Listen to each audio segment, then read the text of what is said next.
My name is Darryl Robert Schoon, and I'm here with one of the very most interesting characters in the business, the gold business, Ralph T. Foster. The name of your business is what, Ralph, again? Foster Coin, Stamp, and Publishing. The publishing part is what brought this man to my attention. It was a couple of years ago, I ran across a book. It was noted by John Williams of Shadow Stats, whose reputation in this field is deserved. I mean, the guy is just rock solid on the numbers. You know, he's a money guy.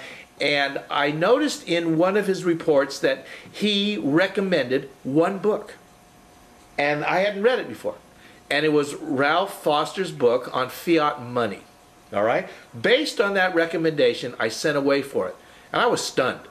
I was stunned. This man's book, what he's done, is really seminal. It has done something that nobody's book has done. And I'd like Ralph to tell us a little about how this how did you come up with the idea of doing it, Ralph? Well, I've been interested in coins for several years. I mean, I remember actually going into a Chinese restaurant when I was very young, 7, 8, and Su Ti Chin, who I give good credit for, owned the restaurant in Knoxville, Illinois, and he gave me Chinese cash coins. Yeah. Little copper coins with holes in them. Wow! And I always wanted to go to that restaurant because he'd always give the kids copper cash coins. He didn't know much about them, and I kind of forgot about it until maybe 30, 40 years later, when I started my real in-depth research on fiat. And life progresses. I collect coins. I vividly remember stories of the Depression from my grandparents and parents, and sort of stood with me, and I became a coin collector. After a tour in the Marine Corps and a few other jobs working in the medical industry, I was still buying and selling coins, and I decided to open a coin shop in Berkeley, California. Here I am today, 37 years later, but I got interested in paper money because a lot of my customers came in and they were always talking about paper money going bad, worthless, and they all had accents or dialects, Germans or Polish or Chinese, and I remember collapsed currencies, and they'd buy a few gold coins. And the stories started to hone in on me, and I, again and again and again, and I continually, even before I had the coin shop, I was reading John Exter, Franz Pick, about paper money, Harry Brown's book, Coming to Valuation, and then I started to do my own research, started taking notes, little interviews. Then it just, one of the doctors of a law professor said, "Oh, you should interview Frederick Kessler." And that's when I actively started on my book, Fiat Paper Money. And I interviewed a law professor, and he kind of hit me right between the eyes, but he said, like lightning it struck, like lightning. You could buy nothing with your paper money. Shelves in the grocery store were empty. This is when he was talking about the period, was it the Weimar hyperinflation? Yeah, he lived through the Weimar. Okay. His father was a judge in Munich, and he was a contract law professor at Bolt Hall. Okay. He taught at Harvard. Mainly, most of his time was at Bolt. Okay. And I interviewed him 5 times. Each time I had a law student with me, or a medical student, or some student that was one of my research assistants, which I owe a lot of this book to research assistants. My first research assistant was working on his PhD in Oriental history, and boy, books from the library. The bibliography is several pages long, and these are just a few of the books that I picked to use fiat. Let's show them a copy of this book, yes. Ralph. So I not only owe fiat to the research assistants, but I certainly owe it to what I mentioned in the bibliography. Books from the UC library system.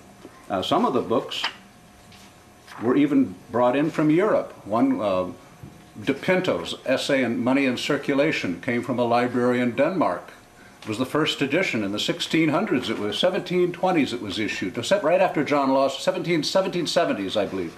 But it was the first edition. And we translated it and read it and took good quotes from it. So the men who wrote these books all had something to say about fiat paper money.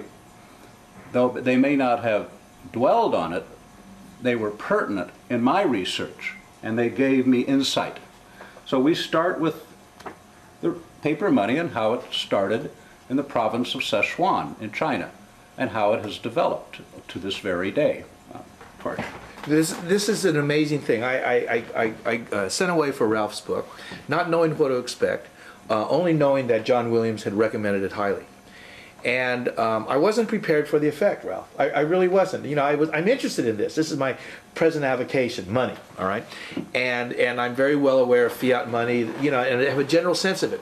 But this book is so well researched and so easy to read that when I finished with it, and I talked with you last week about it, it was my impression, it was disquieting. I mean, Ralph, you can't read this book without being bothered in a deep way. In a very deep way. It even haunts me sometimes. I mean, I get thinking, well, for example,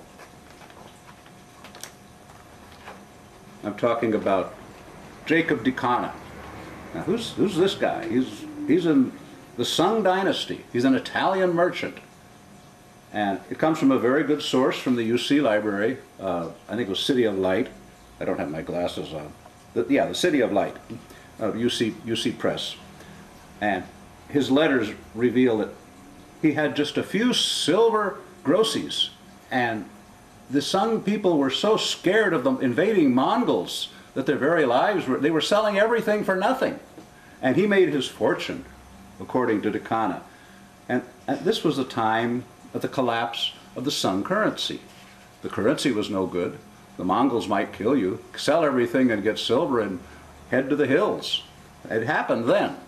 Well, you know, Ralph, it's interesting because that's really sort of the premise of the book that I wrote, all right, which was titled How to Survive the Crisis and Prosper in the Process. Excellent. Because what I saw coming was a collapse in fiat currencies. They've always happened, and your book validates it.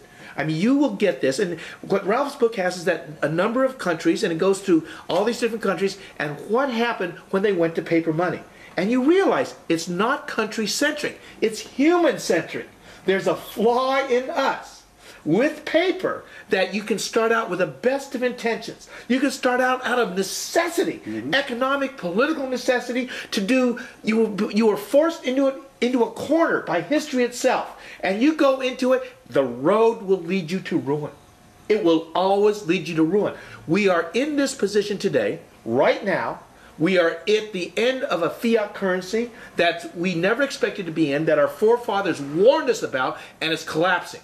Our choice is to go down with it or to go to gold and silver and come out ahead. Ralph Foster, Fiat Paper Money, buy the book.